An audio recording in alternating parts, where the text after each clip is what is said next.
So hello, in today's episode we are having a very special guest, Mr. Dizzyjem Reedom from Guns N' Roses. Hi, how's it going, man? Good, you? Good. So I was in another interview when you tried to call previously, but now I'm free and ready to go. Can you tell our listeners more about your solo album? According to Data Online, you worked on it for 10 years. Why so long? Well, I can tell you about 10 years ago or so, I had some demos that I had worked up and was just, trying to get people's opinion, playing them for just feeling things out. Played them for some friends of mine, including Del James and Richard Fortis and my friend Mike Duda, and they all kind of said the same thing, that I should get in the studio and record that stuff for real. Del ended up finding a studio for us to go work in, and we were able to round up a great cast of musicians from all across the board, from here in Los Angeles, to come contribute, and we went in and tracked it. After that, I got busy with other things, ran into some obstacles, financial and a few other things, but I didn't give up. We stuck it out, and 10 years later, we found a home for it, and now it's out. How can our listeners get your new album? It's out on CD. It's out digitally. We wanted to put it out on vinyl as well. The process of recording this, we wanted to do it, more of a old school, for lack of a better term, with just capturing the performances to tape, and then it just made sense to us to put it out on vinyl, because that's what we grew up on, listening to, and I think a lot of times when I picture songs in my head, I'm hearing them on vinyl, so it just made sense. And now that vinyl is definitely making a big comeback, and a lot of people are discovering it now. So and you know what, purple looked cool, so we went with purple. Did you get any responses from your fellow GNR members? I haven't, other than the guys that played on it, which Richard and Frank. I haven't really heard, haven't seen them. I did get actually got a text from Flash this morning saying that he liked the new song. So I'm assuming he's talking about the single, and which is awesome. That means a lot to me to get a positive comment from any of those guys. Your first album is called Rock and Roll Ain't Easy. Is it true? It's really not easy. No, it's I think it's really for people to get whatever they want out of it. But what I'm trying to, the imagery I'm trying to put across, and what I'm trying to what I put into it is that it's not all fun and games. I was in a tough spot at that time when I came up with that song. We actually started recording the record already. We needed more songs for it. But my first marriage had dissolved, and all my stuff was in my truck, and I was kind of squatting in this shitty apartment in North Hollywood, and I kind of felt like I'd gone full circle. That's just what came out. I took that situation, which is very bad, and I put it to work for me, and that's what came out, was that song.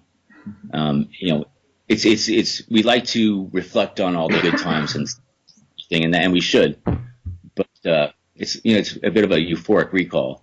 We don't remember all the times coming up that didn't have a place to sleep, or when things don't go your way, or when you're wondering what's going to happen next. All the travel, playing the shitty gigs, all the stuff you do on the way up. It's not easy. So that's kind of I don't want anyone to feel sorry for me. I'm just putting the message out there. That's it. What's your favorite song of the album? Oh, boy, that's a tough question. I love them all so much. That's like asking me which one of my children is my favorite.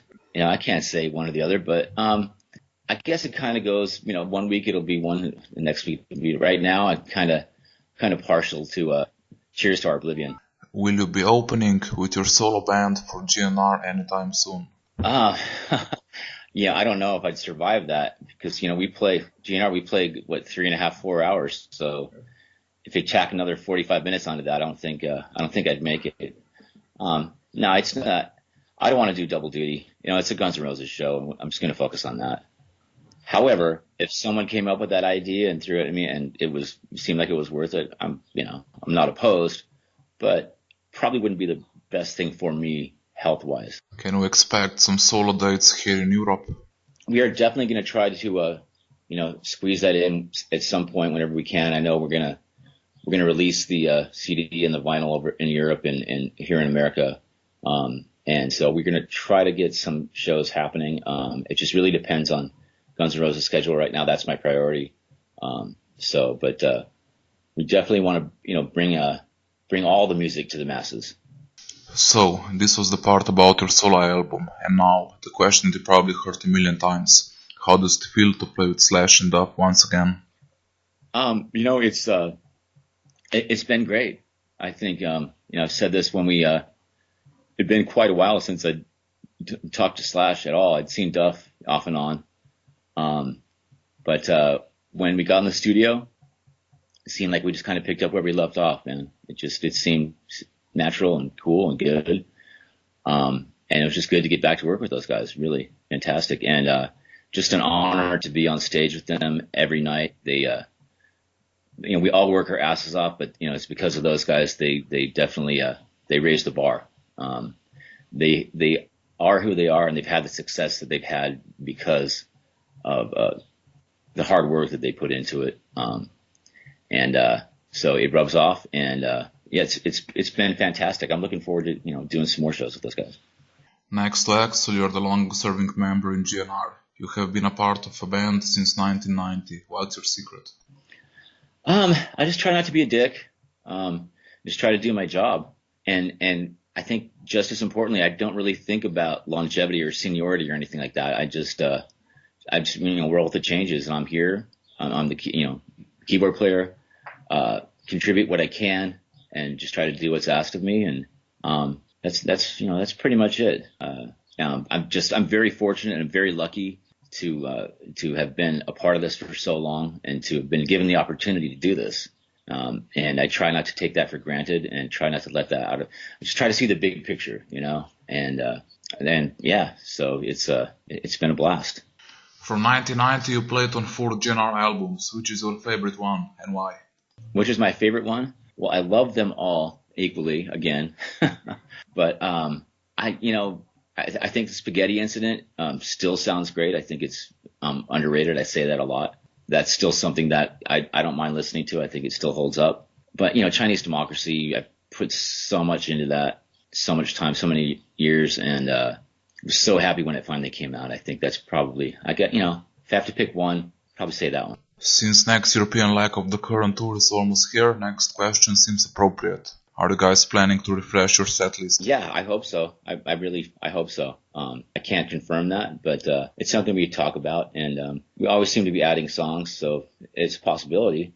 We definitely don't subtract any songs. We always add songs. So who knows? Maybe we'll play for 4.5 hours. What's your favorite GNR song? I like playing Civil War because that was the first thing I ever recorded with GNR, and it's just a great song. It's it's still cool, fun to play Estranged, although it's not easy. I like playing some of the songs we don't do every night, like Used to Love Her, but we have a blast with that, and You're Crazy, and and I like playing Paradise City because I know that I'm finally going to be able to go to the bathroom because the show is almost over. Is it true that Izzy Stradlin had a sound check with GNR back in 2016? I don't know anything about it. Sorry, I don't. It doesn't sound like a familiar situation to me. I might have missed it. So, ladies and gentlemen, this was Dizzyjem Reedom from Guns N' Roses. Dizzy, thank you. It was an honor to have you here. Thank you. Thank you for your support, man. Really appreciate it. And we'll see you out there soon, okay? For Rocker.si, Nejc Zupančič. This is Dizzyjem Reedom from Guns N' Roses.